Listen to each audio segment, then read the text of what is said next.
Hello viewers, welcome back to Suman TV. ప్రస్తుతం మనతో పాటు ఉన్నారు ఎడ్యున్ and career guidance Venugopal Reddy గారు. సార్తో మాట్లాడదాం. నమస్తే సార్. నమస్కారం మేడం. సార్, మరి జనవరి ఫస్ట్ సెషన్ అయిపోయింది, జేఈ మెయిన్స్ 2025. మరి చూసుకుంటే పర్సెంటైల్ వైజ్గా చూద్దాం. ఈ వీడియోలో మేమేంటంటే 99 to 100%, తర్వాత 97 to 98, 98 to 99, ఇలా పర్సెంటైల్ వైజ్గా చూసుకుంటే 94 to 97 పర్సెంటైల్ చూసుకుంటే వీళ్ళు ఈ కేటగిరీలో వచ్చిన వాళ్ళు దేనికి ప్రిపేర్ అవ్వాలి, దేనికి ప్రిపేర్ అవ్వకూడదు అంటే? మేడం, యాక్చువల్గా ఈ పర్సెంటైల్ ఏదైతే మీరు చెప్తున్నారో మోస్ట్ వల్నరబుల్ గ్రూప్ మేడం. అంటే వీళ్ళు మెంటర్షిప్ లేకుండా ఒక అడుగు ముందుకు కానీ ఒక అడుగు వెనక్కి కానీ వేయడానికి లేదు. ఓకే. ఎందుకంటే వీళ్ళు చాలా క్లోజ్ కాంపిటీషన్ లో ఉన్నారు. అట్లనే ఏదైనా సీట్ వస్తుంది అంటే రాదు. ఓకే. వీళ్ళు ఎట్లా ఉంటుంది అంటే విషయం, వీళ్ళకంతా కూడా నార్త్ ఈస్ట్ లో ఉన్నటువంటి కాలేజెస్ లో సిఎస్సి వస్తుంది. సిఎస్సికి పోవాలా లేదా అదర్ బ్రాంచెస్ పోవాలా. ఇప్పుడు చాలా బ్రాంచెస్ ఏదైతే ఉన్నాయో, ఇప్పుడు కెమికల్ ఇంజనీరింగ్ అని, మెకానికల్ ఇంజనీరింగ్ అని, మెకట్రానిక్స్ ఇంజనీరింగ్ అని, సివిల్ ఇంజనీరింగ్ అని, లేకపోతే బయోమెడికల్ ఇంజనీరింగ్ అని, బయోటెక్నాలజీ అని, ఇట్లా వందలాది బ్రాంచెస్ మనకి ఎన్ఐటీస్ లో ఉన్నాయి. వాళ్ళ వరకు అయితే క్లారిటీ, పైన వచ్చిన వాళ్ళు సిఎస్సి తీసుకుందామని ఫిక్స్ అయిపోతారు, లేదా మహా అయితే ఈసీఈ తీసుకుంటారు. వాళ్ళు అక్కడికి ఆగిపోయినట్టు. వీళ్ళకి బ్రాంచెస్ దగ్గర కన్ఫ్యూజన్, కాలేజీల దగ్గర కన్ఫ్యూజన్. ఎట్లాంటి కన్ఫ్యూజన్ వస్తుందంటే, ఎన్ఐటి అరుణాచల్ ప్రదేశ్ వచ్చింది, జిఎఫ్టిఐ జైపూర్ వస్తుంది, లేకపోతే ట్రిపుల్ ఐటీ వచ్చేసి ఎక్కడో ఢిల్లీ వస్తుంది, తర్వాత సిబిఐలో సీట్ వస్తుంది. కామెడీకేలో టాప్ 5 లో నిట్టి మీనాక్షి వచ్చింది, తర్వాత ఎన్ఎఫ్ఎస్యులో వచ్చేసి మణిపూర్ వచ్చింది, లేకపోతే గోవా వచ్చింది. వీటి మధ్య డైలమాని క్లియర్ చేసుకోవడం వాళ్ళకి ఇంటర్నెట్ లో లేని వస్తుంది. చాలా కన్ఫ్యూజన్ ఉంది. ఎందుకంటే అన్ని గొప్పగానే కనిపిస్తున్నాయి. దేంట్లోకి వెళ్ళాలో తెలియదు. వీటన్నిటికి తోడు ఈ యొక్క పర్సెంటైల్ ఉన్నటువంటి పిల్లలు వల్నరబుల్ గ్రూప్ అని చెప్పినా నేను. వీడికి పూర్తి స్థాయి టాపరో కాదు, అట్లని చెప్పి డల్ స్టూడెంట్ కూడా కాదు, మోడరేట్ స్టూడెంట్ అనమాట. వీడికి ఫ్రెండ్స్ దగ్గర నుంచి విపరీతమైనటువంటి ప్రెషర్ ఉంటుంది. రే మావా, నేను విట్టి పెట్టేసుకున్నా, వెళ్ళిపోదాం, ఇంక ఇది వద్దు, నెక్స్ట్ నువ్వు డిమ్కి వేసేసాయి, మనం అందరం కూడా ఎల్పీకి వెళ్ళిపోదాం, లేకపోతే పారోల్కి వెళ్ళిపోదాం, లేకపోతే ఇంకేదో చిన్న చిన్న యూనివర్సిటీస్, ప్రైవేట్ యూనివర్సిటీస్ ఎక్కడైతే మార్కెటింగ్ వల్ల పాపులర్ గా అనిపిస్తాయో అటువంటి ఇక్కడికి వెళ్ళిపోదాము. ఈ 5 కాలేజీలు ఏదైతే ఉన్నాయో, ఇప్పుడు ఎస్ఆర్ఎం కానీ, అమృత కానీ, విట్ కానీ, పారోల్ కానీ, లేకపోతే ఎల్పియు కానీ, ఈ గ్రూప్ ఆఫ్ కాలేజెస్, లేకపోతే ఎక్కువ మనకి మార్కెట్ లో ఫ్లోట్ అయ్యేటువంటి కాలేజెస్కి వెళ్ళేటి దానికి వీళ్ళని గ్రూప్ అయితే కింద గ్రూప్ గుంజుకుంటూ ఉంటుంది. యాక్చువల్ గా వీళ్ళు కానీ మెంటర్షిప్ తీసుకొని ప్రాపర్ గా ఒక 10 ఎగ్జామ్స్ కానీ రాస్తే, ఈ 10 ఎగ్జామ్స్ నేను మళ్ళీ ఒకసారి రిపీట్ చేస్తున్నాను మేడం. ఐఐటి 2025, నైజర్స్, ఐజర్స్, తర్వాత సిఎంఐ, ఐఎస్ఐ, ఐఏసిఎస్, అదేవిధంగా వీళ్ళు మన ఏమంటారు, ఈ టాప్ 10 ఇన్స్టిట్యూషన్స్ ఉంటాయి మేడం. ఫర్ ఎగ్జాంపుల్ ప్రైవేట్ లో కూడా టాప్ 10 ఇన్స్టిట్యూషన్ తీసుకున్నప్పుడు మనకు మేజర్ గా టాప్ ఇన్స్టిట్యూషన్స్ మనకు సౌత్ ఇండియాలో తీసుకున్నప్పుడు, మనకు టాప్ 10 లో తీసుకున్నప్పుడు కామెడికల్లో చాలా కాలేజెస్ ఉన్నాయి. ఇప్పుడు ఆర్వి కాలేజ్ ఆఫ్ ఇంజనీరింగ్ కానీ, కోయంబత్తూర్లో పిఎస్జి ఇంజనీరింగ్ కాలేజ్ కానీ, లేకపోతే పెస్ యూనివర్సిటీ బెంగళూరు కానీ. వీళ్ళు సిబిఐటి సీట్ వస్తుందా ఇప్పుడు తెలంగాణలో అన్నప్పుడు క్లోజ్ ఫైట్ అన్నట్టు. ఎట్లా అంటే పేరెంట్స్ అందరూ ఆప్షన్స్ అయిపోయిన తర్వాత వీళ్ళకి బి కేటగిరీలో నోటిఫికేషన్ వస్తాయి. 94 to 97 మధ్యలో వీళ్ళు అనుకున్న బ్రాంచ్ సిబిఐట్లో కూడా రాదు. ఇది కూడా 98 to 97.5 దాకా కట్ ఆఫ్ వెళ్ళిపోతుంది. వీళ్ళకి ఏమొస్తుంది, సిబిఐలోని కాలేజీలో ఈసీ సీట్ వస్తుంది అనమాట. వీళ్ళు మేజర్ గా డిస్ట్రాక్షన్ అయిపోయేసి ఈ పిల్లలు కూడా పర్టికులర్ గా విట్టి ఎస్ఆర్ఎం అమృత కూడా పోవద్దు మేడం. వీళ్ళకి ఏంటంటే కామెడికేలో కన్ఫర్మ్ గా సీట్ వస్తుంది. వీళ్ళు వెళ్ళకూడనటువంటి ఇప్పుడు ఇంకొన్ని ఇన్స్టిట్యూషన్స్ ఉంటాయి అనమాట. ఉదాహరణకి మనకి ఇక్కడ మహీంద్రా యూనివర్సిటీ అని ఒకటి వస్తుంది, మనకి తెలంగాణ రీజియన్ లో తీసుకున్నప్పుడు ఓక్సన్ యూనివర్సిటీ అని ఒకటి వస్తుంది. ఈ ఏదైతే ప్రైవేట్ ఇన్స్టిట్యూషన్స్ ఉన్నాయో అసలు ఇది ఎవరికి సూటబుల్ ఇన్స్టిట్యూషన్స్ అంటే ఇవి ఒక 70% వచ్చి ఉండొచ్చు కదా మేడం. 50 to 70 మధ్యలోనూ, లేకపోతే 20 to 50 మధ్యలోనూ ఉన్నటువంటి స్టూడెంట్స్ యొక్క జోనర్ ఇది. కానీ మనకు ఒక ప్రజెంటేషన్ ఎట్లా ఉంటుందంటే, మా దగ్గర ₹1,00,00,000 ప్యాకేజ్ వచ్చింది అనగానే, అరే ఎన్ఐటీలో చూస్తే 15 లక్షల ప్యాకేజ్ ఉంది, వీటిలో ఏమో ₹1,00,00,000 ప్యాకేజ్ ఉంది. ఇప్పుడు ఎన్ఐటీస్ కానీ, ఐఐటీస్ కానీ, ట్రిపుల్ ఐటీస్ కానీ government institutions, there are government employees. వాళ్ళు వచ్చినటువంటి నిజాన్ని వేస్తారనమాట. యాక్చువల్గా మార్కెటింగ్ లో ఏంటంటే జర బూస్ట్ కలిపి చెప్పడం అనేది న్యాచురల్ గా ఒక టెండెన్సీ అనేది ఉంటుంది. దానివల్ల వీడు ₹1,00,00,000 వచ్చిందని వేసేస్తాడు. దీని బ్యాక్గ్రౌండ్ వెరిఫికేషన్ ఉంటుందా? ఉండదు. అందువల్ల వీళ్ళు అట్రాక్షన్. వాళ్ళ నాన్నకి ఏం చెప్తాడంటే, పోయేసి మీ పిల్లవాడు వచ్చి ఏం చెప్తాడంటే, నాన్న నువ్వు చెప్పేది చాలా పెద్ద తప్పు, నేను ఎన్ఐటి మణిపూర్కి పోను, అక్కడ గొడవలు అవుతున్నాయంట, వాళ్ళందరూ ఇదవుతున్నారు, అక్కడ చాలా మంది చనిపోయారంట, ఎల్పియూలో ₹1,00,00,000 ప్యాకేజ్ ఉంది, నేను ఎడికే పోయి చదువుకుంటా అంటే వీళ్ళు దోస్తానికి ఇచ్చేటువంటి వాల్యూ ఎట్లుంటదంటే, నా దోస్తుగాడు పోయిండు, నా నేను చెడ్డీ పోవాలి. దోస్తుగాడు ఆడితోటి నేను పోవాలి. ఇది ఫిక్స్ అయిపోతారు అనమాట. ఎస్. సో ఇక్కడ పేరెంట్స్ స్మార్ట్ గేమ్ ఆడాలి. ఈ జడ్జిమెంట్ చేసుకోవాలనుకున్నట్లయితే మీరు ఎడ్యుకేటెడ్ పేరెంట్స్ అయినా, చాలా మంది ఇంజనీరింగ్ కాలేజీలో లెక్చరర్స్ ఉంటారు మేడం, ఎస్. లేకపోతే ఈ నారాయణ శ్రీ చైతన్యలో కూడా లెక్చరర్స్ ఉంటారు. ఇది ఎవరి జోనర్లో వాళ్ళ స్పెషలిస్ట్. ఈ కన్ఫ్యూజన్ ఏదైతే ఉందో, ఈ పర్టికులర్ గ్రూప్ ఆఫ్ 94 to 97 మధ్య ఉన్నటువంటి కన్ఫ్యూజన్ చాలా పెద్ద కన్ఫ్యూజన్. ఇప్పుడు కెమికల్ ఇంజనీరింగ్ వీడికి ఎన్ఐటి వరంగల్ వచ్చేస్తుంది మేడం ఎస్. టెక్నికల్ గా. వీడు ఎన్ఐటి అరుణాచల్ ప్రదేశ్ పోయి సిఎస్సి చదవాలా, ఎన్ఐటి వరంగల్లో కెమికల్ ఇంజనీరింగ్ చదవాలా? ఇది తెలుసుకోవాలంటే వీనికి ఆన్లైన్లో రిసోర్స్ అనేది ఎక్కడా మనకి ఇన్ఫర్మేషన్ లేదు. అవైలబుల్ లేదు.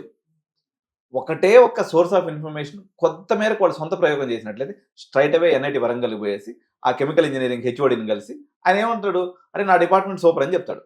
సిఎస్సి ఒకటి చేయనప్పుడు మా దగ్గర తప్ప సిఎస్సీఏ బాగుంటుంది, మిగిలిన డిపార్ట్మెంట్స్ అన్ని వేస్ట్ అని చెప్తాడు. నువ్వు ఎట్లా కన్క్లూజన్ తెచ్చుకోవాలి పేరెంట్?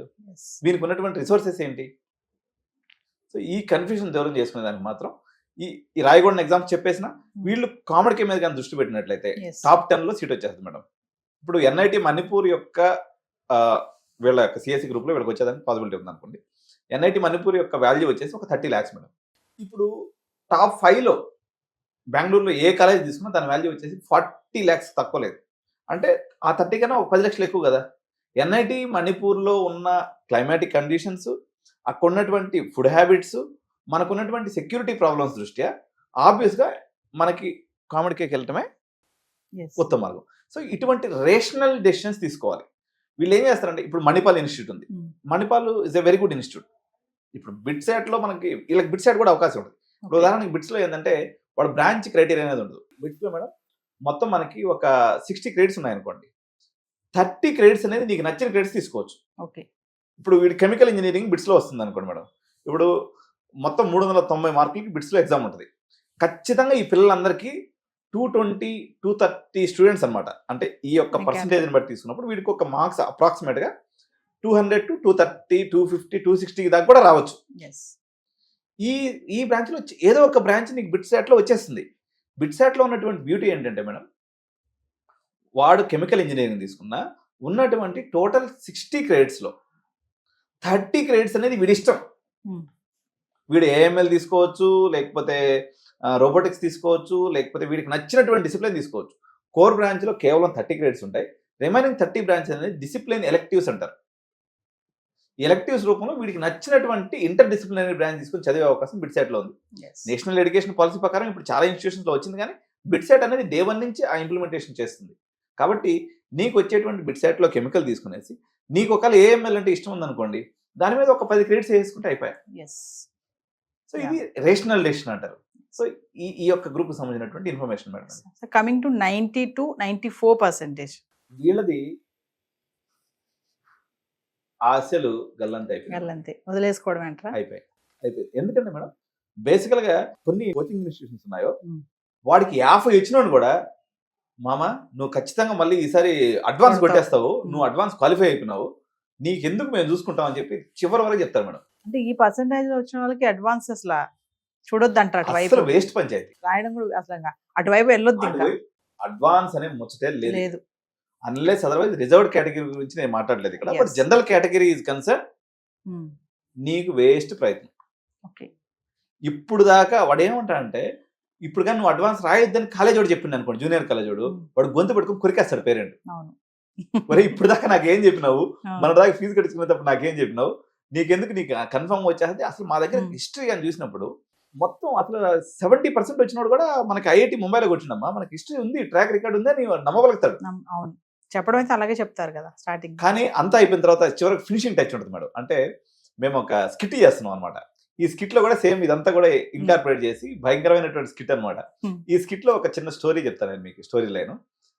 సరే ఇప్పుడు ఇటు చెప్పిండా అడ్వాన్స్ అయిపోతుంది, వీడికి ఎగ్జామ్ రాసేస్తాడు. సెకండ్ స్పెల్ రాసిన తర్వాత ఈ 90 రిటర్న్ అవుతుంది అట్లీస్ట్. సెకండ్ స్పెల్కి వచ్చేసరికి బాగా కష్టపడి వాడికి టెన్షన్ లేకుండా చదివితే ఒక 2, 3, 5 అంటే 95 వరకు మేబీ రీచ్ అవ్వచ్చు. కానీ most of the times they will stay back or they will decline. ఏం చేస్తారంటే అంతా అయిపోయిన తర్వాత మళ్ళీ ప్రిన్సిపల్ దగ్గరికి పోతారు. ప్రిన్సిపల్ ఏం చెప్తారంటే నింపాదిగా, అన్న మీ ఓడైతే నిజంగా అసలు సూపర్ మ్యాను, డాబర్ మ్యాను, కాబట్టి నువ్వు లాంగ్ టర్మ్ నా దగ్గర జరిపించన్నా, ఈసారి మాత్రం మిస్గా నేను అంటారు. అసలు కొట్టేస్తాడు. పొరపాటున ఎంపీసీ చదివినటువంటి వాళ్ళు లాంగ్ టర్మ్ తీసుకున్నట్లయితే మీరు రాసి పెట్టుకోండి, mark my words, 100% utter flop strategy madam. So long term కి వెళ్ళొద్దు అంటారు అసలు. Utter flop. ఒక్క కేసు కూడా లేదు. ఓకే, 100 కేసులు వస్తాయి అనుకోండి మేడం. అసలు ఎంత నీచుడైనటువంటి డాక్టర్ ఆపరేషన్ చేసినా 10% అయినా సక్సెస్ రేట్ ఉంటుంది. దీంట్లో మాత్రం 0.1% కూడా లేదు. ఓకే, కానీ ఇది అందరికీ తెలిసిన సత్యమైనప్పటికీ ప్రతి సంవత్సరం ఒక 10,000 మంది ఈ గోతులో పడిపోతారు మేడం. లాంగ్ టర్మ్ కి వెళ్తారు ఖచ్చితంగా. కొట్టాలి ఈసారి. 2 రకాలు ఉంటారు మేడం ఇందులో. ఒకటి ప్రిన్సిపల్ చేతిలో మోసపోయినటువంటి వాళ్ళు, రెండోది పిల్లవాళ్ళు ఏమైపోతారంటే పాపం really they work so hard, work చేసిన తర్వాత వాళ్ళ రిజల్ట్ అందలేదు, లోపం ఎక్కడో తెలియదు. It's a tender age, 17 years age కదా. వాళ్ళు పేరెంట్స్ దగ్గర తలెత్తుకోవటం అనే దాన్ని ఎట్ట చేయాలో అర్థం కాక they will promise on their parents that I will prove my self in the next time. దీనికి ప్రిన్సిపాల్ని ఆసరాగా పెట్టుకుంటారు వాళ్ళు. సో ఈ సైకలాజికల్ అర్థం చేసుకున్నటువంటి ప్రిన్సిపల్ పిల్లోడి వైపుకి టిల్ట్ అయ్యి ఇద్దరు కలిసి సేమ్ పాట పాడతారు. సేమ్ పాట, ఒకటైపోతారు ఇద్దరు, ఒకటైపోతారు అనమాట. ఇది ఒక సినారియో. రెండోది వచ్చేసి ఇది పిల్లోడి కళ ఇట్లా ఉంటది. ఇంకొక వైపు పేరెంట్ కలగంటూ ఉంటాడు, పిల్లోడు చిల్ మైండ్ ఉంటాడు. ఒరే నువ్వు ఈసారి ట్రై చేయి, అయిన కాడికి అవుతాం, ఏదైనా ఉంటే నేను చూసుకుంటానని చెప్పి పేరెంట్ చెప్తారు. రెండు తప్పే. ఏమవుతుందంటే మేడం, అసలు వేణు 99% వచ్చినాడు, 90% వచ్చినాడు ఎందుకు ఫెయిల్ అయిపోతాడు సంవత్సరం రోజులు జరిగితే అంటే, ఇది నేను సైకలాజికల్గా మేము ఒక టీమ్ ఆఫ్ 3 members ఉన్నాం madam. Career counselling, psychologist, psychiatry. So we're a team of 2 doctors plus నేను నాన్ డాక్టర్. మేము చేసినటువంటి అనాలిసిస్లో ఏమర్థమైందంటే, వీడు ఈ సంవత్సరం రోజులు నిజంగా హార్డ్ వర్క్ చేస్తాడు మేడం. వాడికి ప్రతి మార్క్ టెస్ట్లో 99.9% వస్తూ ఉంటుంది, కానీ ఎగ్జామ్కి వచ్చేసరికి 70% వచ్చేస్తుంది మేడం. ఎందుకు అంటే వీడు 100% పెర్ఫామ్ చేయాలనేటువంటి ఒక భయంకరమైనటువంటి బలమైనటువంటి కోరికతో లోపలికి వెళ్తాడు. ఆ కోరిక వీళ్ళలో భయాన్ని నింపుతుంది. ఆ భయము రివర్స్ రిజల్ట్ అయి వచ్చేస్తుంది. కాబట్టి వీళ్ళు మాత్రం ఎట్టి పరిస్థితుల్లో లాంగ్ టర్మ్ అనేటువంటి మిస్టేక్ చేయొద్దు. కమింగ్ టు 85 to 90, మరి వీళ్ళ పరిస్థితి ఏంటి? Simple logic madam. శుద్ధంగా ఎంసెట్ రాసుకోవాలా, 10,000 లోపు ర్యాంక్ కొట్టుకోవాలా, అది నెక్స్ట్ టార్గెట్. ఇంకా సెకండ్ లేదు, ఏం లేదు, ఏం లేదు. అసలు డైరెక్ట్ ఎంసెట్ కే ప్రిపేర్ అవ్వాలి సీరియస్ గా. డైరెక్ట్ ఎంసెట్ రాసుకొని కనీసం ఒక 20,000 లోపు ర్యాంక్ తెచ్చుకొని మంచి కాలేజీలో చేస్తాం. వీళ్ళ పరిస్థితి ఎట్లుంటుందో చెప్తాను చూడండి. ఈ పిల్లలు మేబీ డబ్బున్నటువంటి పిల్లలు అయితే 85 to 90, మీకు కానీ డబ్బులు ఉంటే మీరు వెళ్ళిపోవచ్చు. ఇక్కడ 2 భాగాలుగా విభజిద్దాం, 3 భాగాలుగా విభజిద్దాం. మీరు క్రీమ్ క్లాస్ ఉన్నారు, డబ్బులు ఉన్నాయి, మీకు ఫస్ట్ ప్రిఫరెన్స్ వచ్చేసి శివనాడార్ మేడం. ఎందుకంటే ఇన్స్టిట్యూట్ ఆఫ్ ఎమినెన్స్ ఉంది, ఓకే ఉంది, క్యాంపస్ లోపల వరకు ఇది అద్భుతమైనటువంటి రీసెర్చ్ ఓరియంటేషన్ ఉంది వీళ్ళకి. క్యాంపస్ బయటకు మాత్రం పిల్లల్ని పెట్టద్దు, అది డేంజర్ ఉంది. తర్వాత వచ్చేసి కామెడీకి, వీళ్ళకి థర్డ్ ఆప్షన్లో మనం విట్టు పెట్టుకోవచ్చు మేడం. విట్టు యాక్చువల్గా మంది ఎక్కువడం వల్ల మధ్యకి పర్సన్ అయిపోయిందని ఎప్పుడు చెప్తుంటారు కాబట్టి అమృత ఫస్ట్ ప్లేస్ పెట్టుకుందాం. ఎందుకంటే అమృత కోయంబత్తూర్ అయితే మనకు 450 ఇంటేకే ఉంటుంది కాబట్టి థర్డ్ ప్లేస్లో అమృత కోయంబత్తూర్ పెట్టుకోవచ్చు. 5th ప్లేస్లో విట్టు, ఎందుకంటే వాళ్ళ QS ర్యాంకింగ్ ఉంది, దాని తర్వాత NIRF ర్యాంకింగ్ ఉంది, ఇవన్నీ కూడా ర్యాంకింగ్స్ ఉన్నాయి. కాబట్టి మొదటి నుంచి మంచి ఇన్స్టిట్యూట్గా వాళ్ళు ఒక రకంగా చెప్పాలంటే ప్రైవేట్ సెక్టర్లో టాప్ 1 ఇన్స్టిట్యూషన్గా చాలా ఏళ్ల పాటు ఉండింది. టెక్నికల్గా చూస్తే ఇప్పుడు కూడా ఉంది, but there are some factors which is downfall అవ్వడానికి కొన్ని రీజన్స్ కూడా ఉన్నాయి. తర్వాత ప్లేస్లో SRM. ఈ ఇన్స్టిట్యూషన్స్లో చెప్తే లాభం ఏంటంటే మేడం, ఇప్పుడు నేను చెప్పినటువంటి సోకాల్డ్ ఇన్స్టిట్యూషన్స్లో ప్రతి ఇన్స్టిట్యూషన్కి 1000 నుంచి 1500 కంపెనీస్ ప్లేస్మెంట్స్ వస్తాయి మేడం. అట్లీస్ట్ నువ్వు ఒక జాబ్ చేతిలో పెట్టుకొని బయటకు రావచ్చు. రెండోది మంచి మీరు ఇంకొక ఇక్కడ ఒక మెసప్ కూడా ఉంది. డబ్బులు ఉన్న వాళ్ళు మాత్రమే నేను ఇటు ఎందుకన్నానంటే, వీళ్ళు ఏం చేస్తారంటే స్టార్టింగ్లో 2 లక్షలకి సీట్ వచ్చేది, 3 లక్షలకి సీట్ వచ్చేది అని అబద్ధం చెప్తారు. అదంతా అవాస్తవం. ఫైనల్గా మీరు కట్టాల్సింది వచ్చేసి 30 లక్షలు హాస్టల్తో కలుపుకొని. 30 లక్షలకు ప్రిపేర్ ఉన్నటువంటి పిల్లలు ఈ 5 ప్రైవేట్ ఇన్స్టిట్యూషన్స్ ఇండియాలో డామినెన్స్గా ఉన్నాయి. సో ఇది 30 లక్షల జోనర్. అట్ట కాకుండా మీరు ఒక 40-50 lakhs వరకు జోనర్ ఉన్నారనుకోండి, అప్పుడు పెస్ యూనివర్సిటీ కానీ, పిఎస్జి కోయంబత్తూర్ అంటే మనకి బిఫోర్ ఇండిపెండెన్స్ నుంచి ఉంది మేడం, గవర్నమెంట్ ఇన్స్టిట్యూషన్, అది పీపీపీ మోడల్లో నడుస్తుంది, సూపర్ ఇన్స్టిట్యూషన్ అనమాట. Yes. సో ఇటువంటి ఇన్స్టిట్యూషన్స్ మనం తీసుకోవచ్చు అనమాట. వీళ్ళు అంతే మేడం, ఈ జోనర్ 85 to 90 వాళ్ళు 90 వచ్చేసి వాళ్ళు. ఇక్కడ వరకు చేసుకోవచ్చు. మీకు దీంట్లో మిడ్ లెవెల్ ఉంటారనుకోండి, మిడ్ లెవెల్ అంటే వాళ్ళు 30 లక్షలు పెట్టే స్తోమత లేదు. Hmm. నేను ఇంకొక విషయం ఇక్కడ ప్రధానంగా పేరెంట్స్ అందరూ గుర్తుపెట్టుకోవాల్సింది, నేను చెప్పినటువంటి ఈ సోకాల్డ్ 5 ఇన్స్టిట్యూషన్స్ లో మీకు హాస్టల్తో కలిపి 30 లక్షల రూపాయలు ఖర్చు పెట్టవలసిందే. దీంట్లో ఎటువంటి అవసరం లేదు. చాలా మంది అనుకుంటారు, వీటిలో నాకు ఫస్ట్ కేటగిరీలో సీట్ వచ్చేసింది సార్, నాకు 2 లక్షలు ఇంటూ 4 సంవత్సరాలు 8, హాస్టల్లో నేను బయట నుంచి చదువుకుంటాను 1 లక్ష, అంటే 12 లక్షలు అయిపోతుంది కదా, మీరు డబల్ అమౌంట్ చెప్తున్నాను. అక్కడ పోయిన తర్వాత ఏమవుతుందంటే మేడం, ఆబ్వియస్గా అది టెండర్ ఏజ్, అడ్రినలిన్ రిలీజ్ అయ్యేటువంటి ఏజ్ కాబట్టి న్యాచురల్గానే వీళ్ళకి కొంత డిస్ట్రాక్షన్ అనేది ఉంటుంది. ఇక్కడ ప్రైవేట్ కుక్కర్లోంచి బయటకు వస్తారు కాబట్టి ఇక్కడ మీకు పర్సంటేజ్ని బట్టి వీళ్ళు మారిపోతుంటుంది మేడం. Yes.